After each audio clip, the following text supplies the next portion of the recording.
दोन महत्त्वपूर्ण बैठका होत्या, खास करून सेवा आणि त्या संदर्भातल्या प्रक्रियेसंदर्भात बैठक झाली। खरं तर मंत्रालयात गर्दी कमी व्हावी याच्यावरून अनेकांनी नाराजी व्यक्त केली सुरुवातीला, पण गर्दी कमी झाली आणि लोकांना त्यांचा लाभ मिळतोय। काय नेमकं हे होतं?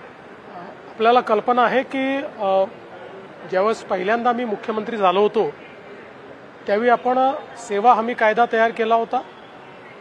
आपले सरकार हे पोर्टल तयार केलं होतं आणि त्याच्यावरनं सेवा मिळाव्यात असा प्रयत्न सुरू केला होता। आता हा जो काही आपले सरकारचं जे वर्जन आहे हे जुनं झालेलं आहे आणि म्हणून आपण समग्र नावाच्या एका संस्थेशी करार केला।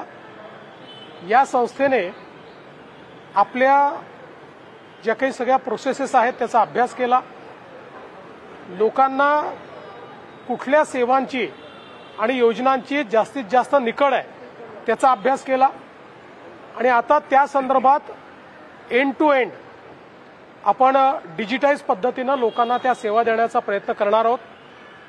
यामध्ये 45 सेवा आणि योजना अशा आहेत की ज्याच्याकरता 90% लोक अपील करतात, म्हणजे आपल्याकडे जे काही मागणी येते 90% लोकांची 45 सेवा आणि योजनांकरता मागणी येते।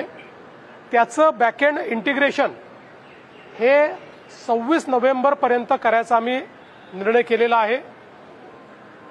200 सेवा आणि योजनांचं 26 जानेवारीपर्यंत आणि सगळ्या सेवा आणि योजनांचं 1 मे पर्यंत। आणि याच्यामध्ये आपले सरकार हे जे पोर्टल आहे याचं सेकंड व्हर्जन येणार आहे, जे अतिशय सोपं असणार आहे।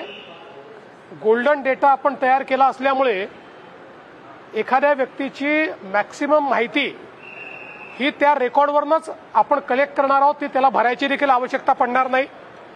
त्यामुळे अतिशय सोपी अशा पद्धतीची जी काही व्यवस्था आहे ती उभी राहणार आहे आणि लोकांना जेवढे टप्पे आहेत, एखादी समजा सेवा मिळवायची आहे, सर्टिफिकेट मिळवायचं आहे आणि त्याच्यामध्ये जर 4 टप्पे असतील तर कुठल्या टप्प्यावर त्यांचा अर्ज आहे हे देखील पाहता येणार आहे आणि त्या निश्चित वेळेत ते पूर्ण होत आहे की नाही हे देखील त्यांना पाहता येणार आहे।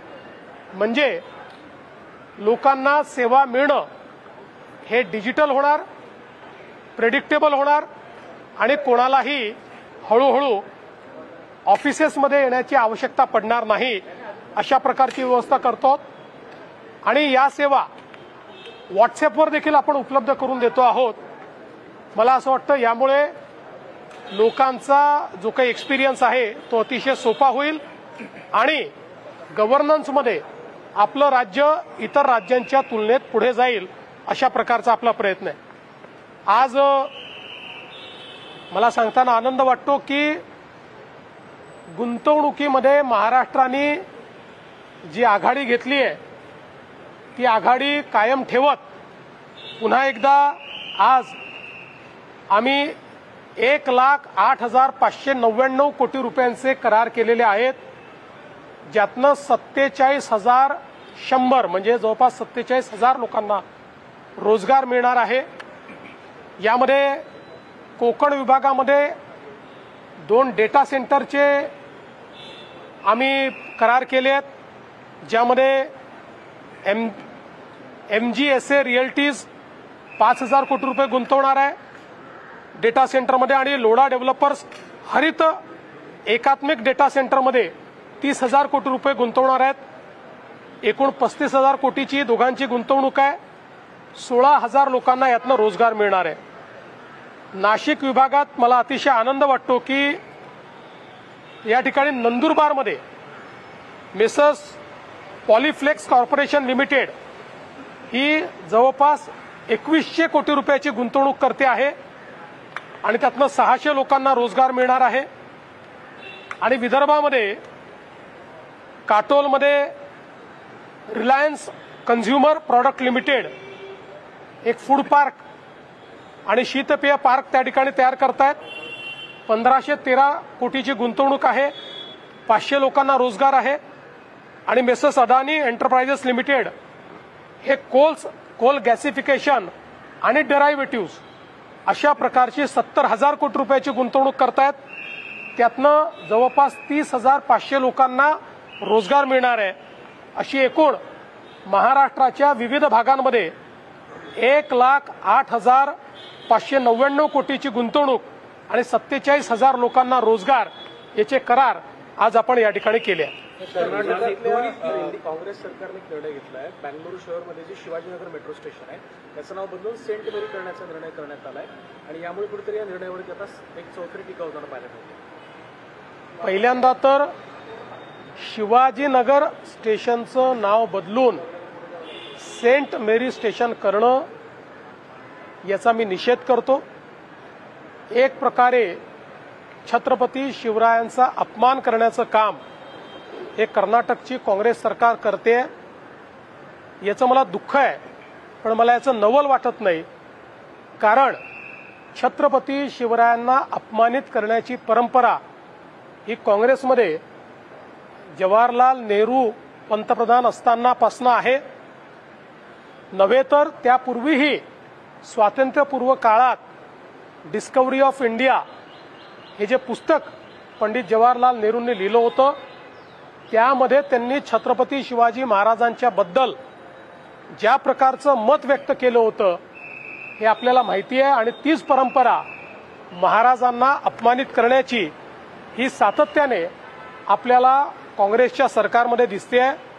आम्ही याचा निषेध करतो आणि मी तर ईश्वराला प्रार्थना करतो की ईश्वराने काँग्रेसच्या मुख्यमंत्र्यांना सुबुद्धी द्यावी आणि ज्यांच्यामुळे या देशाने स्वराज्य पाहिलं असे छत्रपती शिवराय यांचं नाव बदलून त्या ठिकाणी अशा प्रकारे कुठेतरी धार्मिक अशा प्रकारची एक विरोधी व्यवस्था उभी करायची आणि तेढ निर्माण करायचं हे ते करणार नाहीत अशी सुबुद्धी त्यांना मिळावी अशी माझी अपेक्षा आहे. हिंदीच्या बाबतीत तुम्ही नागपूरचा उल्लेख केला, कोकण खानदेशचा उल्लेख केला, पण मराठवाडा ज्या भागात खरं तर अनेकदा बेरोजगारी हे देखील अशा पद्धतीचे आंदोलन ज्यावेळेस होतात त्यामुळे एक मुख्य कारण त्यापैकी एक राहिलेले मराठवाड्याच्या बाबतीत येत्या काळात किंवा मागे जे प्रोजेक्ट झाले त्या संदर्भातली काही आढावा बैठक आहे. आज या 3 भागामध्ये गुंतवणूक आली असली तरी 15 दिवसापूर्वी ज्यावेळेस आम्ही घोषणा केली होती त्यावेळेस जास्तीत जास्त गुंतवणूक ही मराठवाड्यात होती. मराठवाड्यामध्ये आणि विशेषतः आता DMIC असेल, छत्रपती संभाजीनगर असेल, जालना असेल आणि समृद्धीवर जो भाग मराठवाड्याचा आहे त्या सगळ्या भागामध्ये प्रचंड मोठ्या प्रमाणात गुंतवणूक येते आणि छत्रपती संभाजीनगर हे तर आता इलेक्ट्रिक व्हेकलचं कॅपिटल बनत आहे. सुप्रिया सुळे असं म्हणतात की रोजगार कमी आलेले त्यामुळे अशी गुन्हेगारी वाढत चाललेली असं सुप्रिया सुळे म्हणतात. एकीकडे तुम्ही त्या त्यांच्या काळातलं सांगत असतील, कारण त्यांच्या काळामध्ये त्या ठिकाणी आपल्याला कल्पना आहे की रोजगार येत नव्हते, महाराष्ट्राचा नंबर देखील खाली गेला होता. त्यांना तेच लक्षात असेल. आता चांगल्या पद्धतीनं इन्व्हेस्टमेंट येते, आपण देशामध्ये नंबर 1 आहोत आणि रोजगाराची निर्मिती देखील चालली आहे.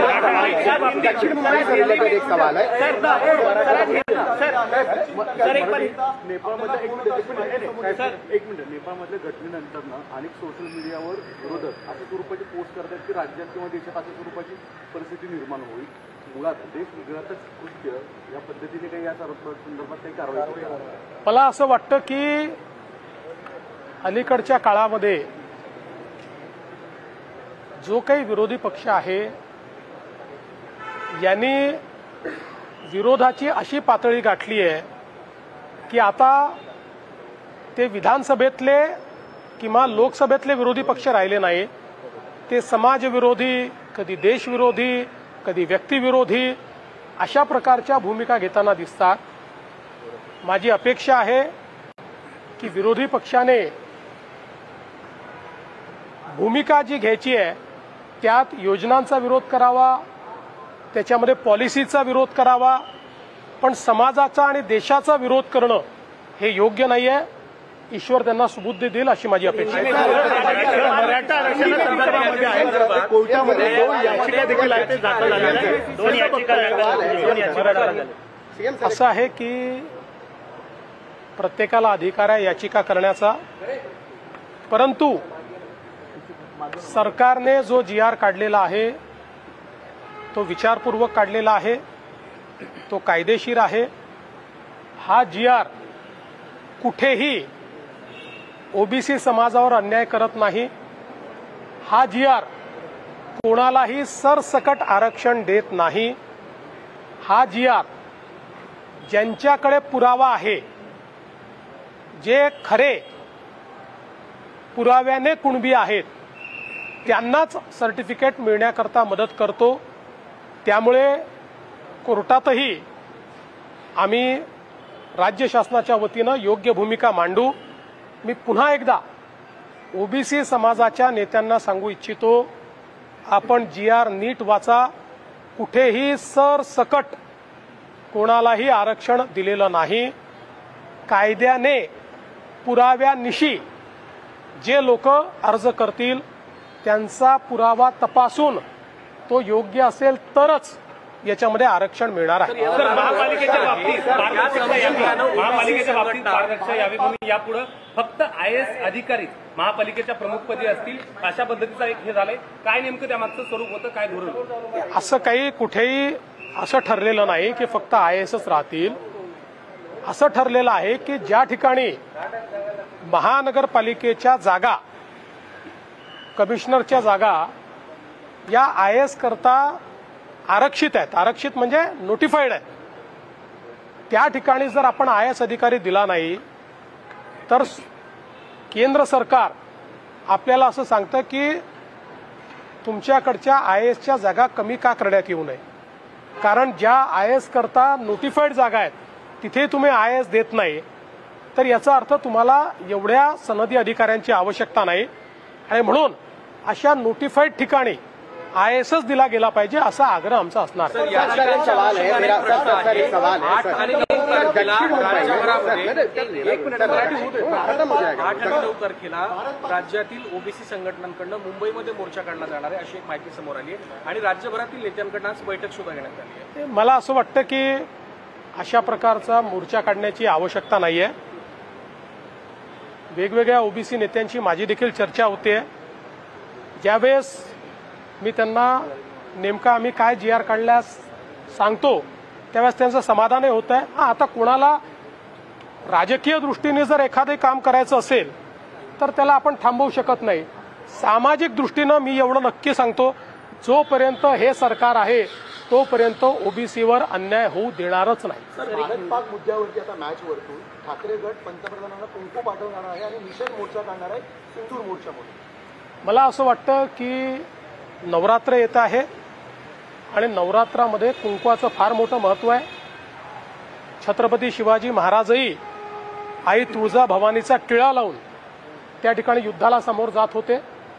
त्यामुळे मला असं वाटतं की कदाचित त्यांचं हिंदुत्व परत आलं असेल, कुंकवाचं महत्व समजलं असेल.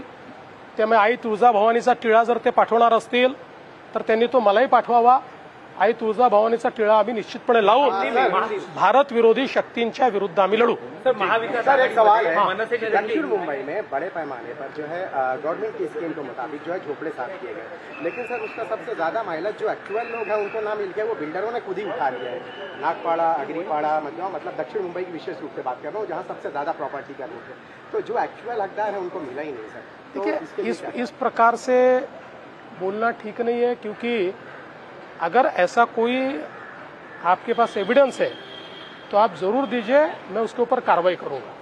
लेकिन बोलने के लिए ऐसा हो गया है ऐसा बोलकर तो उसमें से कोई फायदा नहीं है. हाँ जरूर, अगर आपके पास कोई साक्ष्य है, कोई एविडेंस है तो दीजिए, हम उसके ऊपर कार्रवाई करेंगे. Sir India versus Pakistan match के रिप्लिकेशंस महाराष्ट्र में भी दिख रहे हैं. छोड़ दीजिए आप. जो लोगों को मैं सुनता नहीं हूँ, जिनको कोई सुनता नहीं है, जिनके बारे में कोई सीरियसली लेता नहीं है, आप लोग सीरियस लेकर मेरा क्यों समय बिगाड़ते हैं? सर नेपाल में जिस तरीके से सरकार ने कहा, नेपाल में जिस तरीके के हालात है, विद्रोह हो रहे हैं और इसे लेकर प्रधानमंत्री मोदी जी ने भी शांति की अपील की है और वहाँ पे नए PM का भी आगाज हुआ है.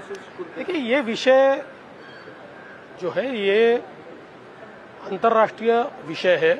अंतर्राष्ट्रीय विषयों के ऊपर केंद्र सरकार ही बोले यही ठीक होता है, इसमें राज्य सरकारों की भूमिका नहीं होती. हाँ, जो हमारे पर्यटक वहां पर गए हैं भारत सरकार उनको वापस ला रही है। हमारे महाराष्ट्र के भी पर्यटकों को उन्होंने वापस लाया है, उनके साथ हमारा संपर्क भी है और उनको जो चीजें लग रही है हम लोग कर रहे हैं। जे महाराष्ट्रातले पर्यटक नेपाळमध्ये आहे त्यांना भारतामध्ये परत आणण्याकरता भारत सरकारने व्यवस्था केलेली आहे, त्याप्रमाणे ते परत येत आहेत आणि आमचं सरकार देखील त्यांच्या संपर्कात आहे। सर, बाढ़ और बारिश में कुदरती आफत है, उसमें बाढ़ और बारिश की वजह से राज्य में 50 लोगों की मौत हुई है, जो कुदरती मुसीबतें आई हैं।